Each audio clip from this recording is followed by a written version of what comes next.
புரட்டாசி சனிக்கிழமையில் பெருமாளை மட்டுமல்ல, இவரை வணங்கினாலும் வாழ்க்கையே மாறும்.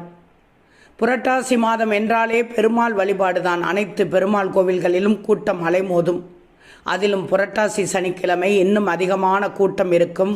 புரட்டாசி மாதம் முழுவதும் விரதம் இருக்க முடியாத பலர் புரட்டாசி மாத சனிக்கிழமைகளில் மட்டும் விரதம் இருந்து வழிபடுவார்கள். திருப்பதியில் பிரம்மோற்சவம் நடப்பது போல பல பெருமாள் கோவில்களிலும் வருடாந்திர திருவிழாக்கள் நடைபெறுவது உண்டு. புரட்டாசி மாத சனிக்கிழமைகள் பெருமாள் விரதத்திற்கு உகந்தவை. புரட்டாசி சனிக்கிழமைகளில் யாருக்கும் கடன் கொடுக்கவும் கூடாது, கடன் வாங்கவும் கூடாது. ஆனால் தான தர்மம் நிறைய செய்யலாம்.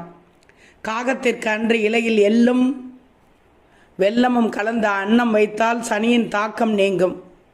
திருப்பதி வெங்கடாஜலபதி பெருமாளை புரட்டாசி சனிக்கிழமைகளில் வணங்குவது பெரும் புண்ணியத்தை தரும், அள்ளி தரும். திருப்பதியில் புரட்டாசி சனிக்கிழமைகளில்